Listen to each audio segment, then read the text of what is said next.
Welcome to the deep dive. Today we're stepping into, well, a really fascinating realm. It's where daily life kind of intertwines with ancient traditions. We're talking about the art of weaving magic into your home through handmade seasonal decor. Yeah, we've been diving into some really enchanting source material about celebrating the Wheel of the Year. And for many people, this isn't just about marking dates on a calendar. It's more profound. It's about living in harmony with nature's rhythms, these incredible ever-changing cycles. Absolutely. And what the sources really bring to light is that making your own meaningful decor isn't just crafting. It's actually an act of magic in itself. Every little choice you make, the herb, the color, maybe a specific charm, it holds intention. And it helps anchor your rituals, whether they're big or small, in, well, both beauty and meaning. So this deep dive, it's really designed to give you practical ideas for connecting with these natural cycles, whether you're already deep into this or maybe just a little curious. Right. So our mission here for this deep dive is to explore both the philosophy behind it all and the practical, hands-on ways you can celebrate the 8 Sabbats of the Wheel of the Year. Think of this as your shortcut, maybe, to understanding this really rich practice. And hopefully you'll find some of those aha moments that really resonate. Okay, so where do we start? I think outlining some general principles for crafting energetically aligned decor makes sense because these aren't just aesthetic choices, are they? They're pretty foundational to putting purpose into your creations. Definitely. And the first one our sources really emphasize is working with natural materials. It sounds simple, but it's more than just being natural, isn't it? Things like twigs, stones, herbs, flowers, even feathers for dried fruit. They aren't just passive objects. They're believed to carry their own, inherent magical properties. They embody the elements. They come from earth, air, fire, water. Precisely. And that connects beautifully to the next idea, color magic. The sources make it clear this isn't just picking pretty shades. I mean, for centuries, different cultures have linked colors like gold with, say, solar energy and prosperity, or vibrant green with abundance, the life force of nature itself. So when you choose gold for Yule, you're not just being festive, you're intentionally tapping into those ancient symbolic links. You're amplifying that intention of light and rebirth. Okay, that makes sense. And the next principle, infusing intention. This feels like where the real magic happens, right? It's not just what you make, but how. Indeed. Yeah, as you're creating each piece, the actual act becomes, well, almost meditative. You're consciously focusing your mind, your energy on what you want that item to bring into your space. That's the difference, really, between some mass-produced thing and a tool that's charged with your personal magic. So when you say focus your mind, what does that actually, look like? Is it like a quiet moment before you start? Or are you holding that intention the whole time you're weaving or painting? Our sources suggest it's more like a continuous thread. You definitely set the intention at the start, but you also keep coming back to it sort of consciously throughout the crafting process. You're allowing your energy, your purpose to really permeate the material. And this commitment, this focus, it leads us to another interesting point. Making items reusable. There's a practical benefit, sure, but also a magical one. When you bring something out year after year, it starts to accumulate energy. It deepens its power and your connection to it over time. That makes so much sense, like seasoning a cast iron pan, but with intention. Okay, and to really balance the energy in the decor, the sources also talk about involving the elements earth, air, fire, water. This gives a broader context for why specific natural materials are chosen, right? Bringing everything into energetic harmony. Okay, so with these foundational ideas set, let's actually journey through the Wheel of the Year. Let's look at each turning point and the unique inspiration it offers for our handmade magic. Sounds good. First stop is Samhain. It's pronounced Samhain. Observed around October 31st to November 1st, and it's often called the Witch's New Year.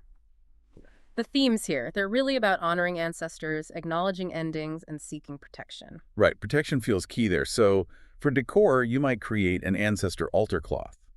What's fascinating is how, universal that impulse is, isn't it? Connecting with those who came before. So you could sew or maybe embroider symbols onto it, family initials, or protective runes. Exactly. Runes, those ancient Germanic characters, are often used for their symbolism, their divinatory meanings. They carry specific protective energies. And thinking about guiding spirits, spirit lanterns fit perfectly for Samhain. You could hollow out small gourds or pumpkins, carve protective symbols, and pop a candle inside. It's about guiding friendly spirits. Another powerful idea is a wreath of remembrance. Think black, purple, orange decorations. Okay. And adorned with rosemary, that's for remembrance, and maybe mugwort, which is often linked to spiritual insight and connection. Got it. Okay, moving into the deep winter. we hit Yule, the winter solstice. This is about the rebirth of the sun. So the themes shift to light, returning hope, and still that element of protection. A really classic DIY idea, super traditional, is the Yule log centerpiece. Ah, yes, the Yule log. It feels so cozy, doesn't it? And deeply symbolic. It's quite simple, really. You decorate a small log, evergreen sprigs, cinnamon sticks, maybe some pine cones, red ribbons. You're literally bringing that promise of nature's endurance indoors. Yeah, symbolizing overcoming the darkness. And for another way to express that returning light, maybe sun ornaments, like crafting golden sun discs, maybe from clay or wood, painting them, hanging them on a Yule tree or near an altar. Perfect. And for something fragrant, protective, that also symbolizes the sun's warmth, herbal garlands. Just string together dried orange slices, cinnamon sticks, cranberries. It looks beautiful and smells amazing. Okay, as winter starts to fade, we welcome Imbolc. That's around February 1st or 2nd. This Sabbat is all about purification and new beginnings. So cleansing, inspiration, renewal. A really classic DIY for Imbolc, very Celtic, is weaving a Brigid's cross. Traditionally, yes, woven from reeds or rushes, but the real magic, it's in the act of creating it, the intention. So many modern practitioners adapt. They use whatever's available, straw, even pipe cleaners sometimes. It shows how the spirit of the craft matters more than strict tradition sometimes. Also for Imbolc, think white candle holders. Decorate jars or holders with lace, white ribbon, maybe symbols of inspiration, visually representing purity, new beginnings. And blessing bottles are wonderful too. Small jars filled with salt, rosemary, and a written intention for purification. A simple way to manifest cleansing in your space. Love that.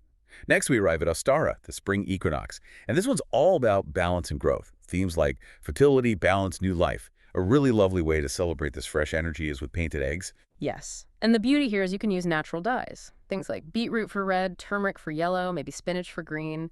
Each egg can then symbolize a wish or an intention for the season ahead.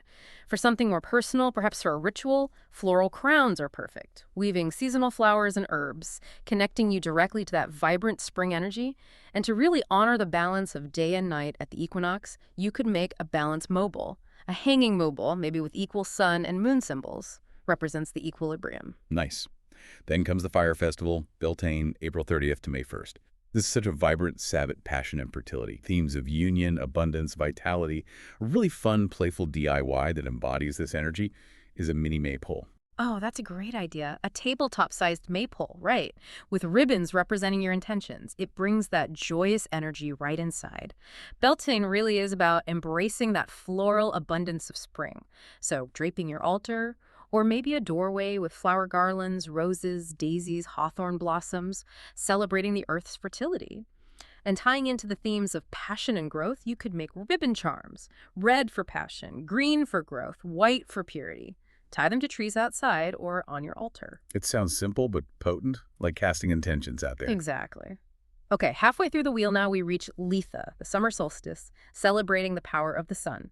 Themes here are abundance, joy, and protection again. You could craft a sun wheel, maybe from a grapevine wreath, paint it gold and yellow, hang it over your altar, really honoring the sun's peak power. Yeah, honoring that life-giving energy. And to harness that potent midsummer energy, what about herbal sachets? Yeah. Filling little cloth pouches with protective summer herbs, like St. John's wort, known for protection, right? Right, St. John's wort for protection, maybe rosemary for remembrance and cleansing, lavender for peace. Lots of options. And for those long, light summer evenings, candle lanterns are lovely. Just decorate some glass jars with sun motifs, put tea lights inside. Perfect for midsummer celebrations, extending the light of the longest day. Okay, next is Lammas, or Lughnasadh, around August 1st. This marks the first harvest. So themes are gratitude, abundance, community. A really delicious DIY idea that literally embodies the harvest is a bread centerpiece. Oh, yes. Baking bread shaped like the sun, or maybe sheaves of wheat for your altar. It's a beautiful way to symbolize and give thanks for the first fruits of the harvest. And to really capture that harvest spirit, a harvest wreath is perfect, using wheat stalks, sunflowers, maybe corn husks, seasonal herbs, showcasing nature's bounty. And for a traditional touch, crafting a corn dolly from corn husks is quite powerful. It's meant to bless the harvest and protect the home, drawing on really ancient agrarian traditions. Wow. Okay, and finally, we arrive at Mabon, the autumn equinox. This represents balance and gratitude. It's about the second harvest, reflection, and preparing for the darker half of the year. A beautiful DIY, really celebrating the season's colors, is an autumn leaf garland. Stringing together real leaves or fabric ones with acorns, pine cones, simple but effective. And to reflect Mabon's theme of balance, an equinox altar cloth could be decorated with symbols like scales or a yin-yang, maybe two interlocking circles, representing that equal day and night. And for a really unique way to combine harvest and light, apple candle holders. Hollow out some apples, pop in tea lights, symbolic of abundance and the fading light, and they look wonderful. They sound beautiful. So as we kind of wrap up this deep dive, it's really clear, isn't it?